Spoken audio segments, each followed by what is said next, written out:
Selamat siang, senang sekali kembali saya dapat menyapa Anda, para sahabat dimanapun Anda berada. Ya, di kesempatan siang hari ini dalam Inspirasi Siang, saya ingin mengajak kita untuk merefleksikan atau merenungkan sebuah kata tentang kucil atau pengucilan dan karantina. Ya, mungkin kedua kata ini saat ini sedang digunakan atau ramai menjadi bahan perbincangan. Ya, akibat sesuatu yang memang saat ini sedang terjadi yang melanda seluruh dunia. Ya, dan salah satunya Indonesia pun termasuk menjadi bagian. Ya, virus corona atau COVID-19. Sahabat, pernahkah kita berpikir untuk bagaimana bisa bersikap bijak dalam mengkomunikasikan segala sesuatu. Ya, dalam hal ini penggunaan tata bahasa yang baik dan benar dalam kita berkomunikasi antara satu dengan yang lainnya. Kata kucil atau pengucilan atau kata karantina ya menjadi bagian yang menghangat akhir-akhir ini. Ya, saat ini saya mau katakan untuk kita bisa memilih mana yang harus kita gunakan, mana yang harus kita ambil dalam menyikapi segala sesuatunya. Ketika kita berbicara tentang COVID-19, ya pastinya kita bisa bijaksana dalam mengambil tatanan kata yang baik dan benar.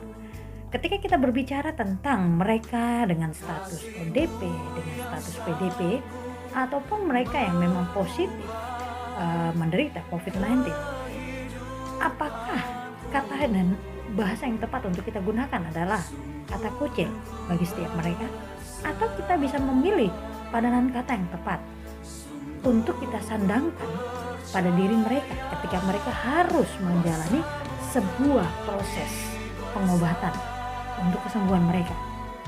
Nah, dalam hal ini saya ingin kita melihat tentang kata kucil. Kucil lebih berbicara tentang mengeluarkan atau membuang dari lingkungan.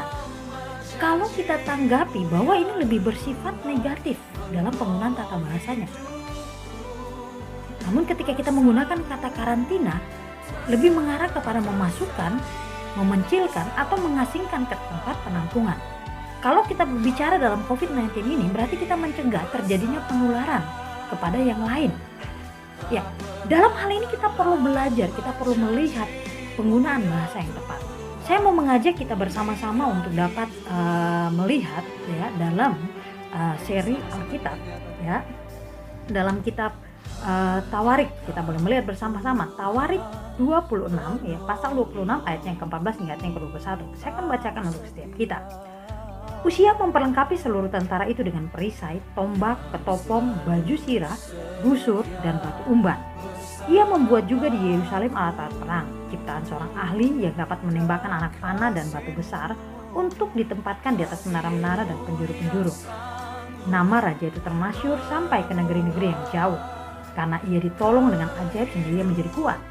Setelah ia menjadi kuat, ia menjadi tinggi hati sehingga ia melakukan hal yang merusak. Ia berubah setia kepada Tuhan Allahnya dan memasuki bait Tuhan untuk membakar ukupan di atas mezbah pembakaran ukupan. Tetapi Imam Asyaria mengikutinya dari belakang bersama-sama 80 imam Tuhan, orang-orang yang tegas. Mereka berdiri di depan Raja Uzia dan berkata kepadanya, "Hai Uzia, engkau tidak berhak membakar ukupan kepada Tuhan. Hanyalah imam-imam keturunan Harun yang telah dikuduskan yang berhak membakar ukupan. Keluarlah dari tempat kudus ini karena engkau telah berubah setia. Engkau tidak akan memperoleh kehormatan dari Tuhan Allah karena hal ini." Tetapi Uzia dengan bokor ukupan di tangannya untuk dibakar menjadi marah. Sementara amarahnya meluap terhadap para imam, timbullah penyakit kusta pada dahinya di hadapan para imam di rumah Tuhan dekat mezbah pembakaran ukupan. Imam kepala Asyaria dan semua imam lainnya memandang kepadanya dan sesungguhnya ia sakit kusta pada dahinya. Cepat-cepat mereka mengusirnya dari sana dan ia sendiri tergesa-gesa keluar karena Tuhan telah menimpakan tulah kepadanya. Raja Uzia sakit kusta sampai kepada hari matinya, dan sebagai orang yang sakit kusta ia tinggal dalam sebuah rumah pengasingan karena ia dikucilkan dari rumah Tuhan. Dan Yotam anaknya mengepalai istana raja dan menjalankan pemerintah atas rakyat negeri itu. Nah, sahabat, yang ingin saya sampaikan di sini, ketika kita berbicara tentang penyakit, tentang segala sesuatu yang diizinkan Tuhan terjadi, apakah kita memiliki hak untuk menjadi seorang hakim, untuk menghakimi seseorang bahwa ia telah melakukan pelanggaran, bahwa ia telah melakukan dosa, sehingga ia dipantas untuk dikucilkan?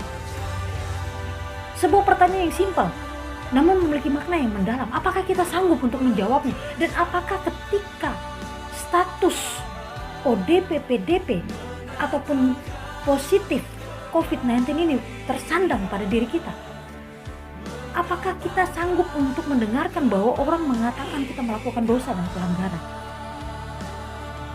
Ketika kita belajar tentang hal ini, ketika kita memahami tentang hal ini, bijaksanalah dalam segala hal untuk kita dapat mengeluarkan sebuah perbendaharaan kata-kata dalam diri kita. Apakah kita pantas untuk menghakimi seseorang, untuk kita mengatakan bahwa dia patut untuk dikucilkan oleh karena dia memiliki status sebagai ODP, dia memiliki status sebagai PDP, dan dia memiliki status sebagai seorang yang positif COVID-19? Sesungguhnya tidak. Kita tidak memiliki hak untuk menghakimi seseorang. Dalam perkara yang terjadi pada Raja Uzia, ketika kita pelajari bersama-sama, Raja Uzia menjadi tinggi hati. Raja Uzia melanggar apa yang menjadi penetapan Tuhan. Raja Uzia mengambil bagian untuk melayani yang seharusnya bukan menjadi bagian dia. Ketika penyakit kusta disandangkan pada dirinya, kita sendiri melihat bahwa imam mengusirnya keluar. Tetapi pada satu sisi, Uzia pun menyadari akan pelanggaran yang dia lakukan, sehingga dia bergegas untuk segera keluar. Dari hal ini, apakah yang akan kita pelajari? Apakah yang akan kita renungkan dalam kehidupan kita? Pantaskah kita mengambil sikap? Pantaskah kita menyandangkan status seseorang untuk kita kucilkan dari tengah-tengah kehidupan kita oleh karena penyakit yang sedang dideritanya? Penghakiman bukan menjadi milik kita. Kiranya ini menjadi sebuah perenungan bagi diri kita, mengubahkan paradigma kita bahwa siapapun kita di hadapan Tuhan adalah berharga. Selamat siang, selamat beraktivitas untuk setiap kita. Tuhan memberkati.